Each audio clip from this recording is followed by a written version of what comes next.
Lahat ng pag-iwas at pagtataboy ay ginawa ko na. Pero nanatili ka pa rin sa tabi ko. Wow. Buti ka pa tumatagal at hindi nang iiwan kahit bad mood pa ako dahil sa'yo. Kaya lang, napapagod na talaga ako sa'yo. Pwede bang tantanan mo na ako? I-give up mo na ako, please. Mag-break na tayo, problema. Hindi na kita kayang tagalan. Kaya, iba na lang mahalin mo.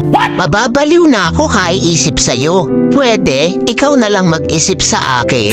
Ikaw naman mamroblema sa akin. At nakakapagtaka ka rin problema, no? Dahil wala namang nangyayari sa atin. Bakit nagkaanak ka? Dumami ka pa talaga. Hindi akin yan. Nagawa mo rin pala talaga akong lokohin, ha?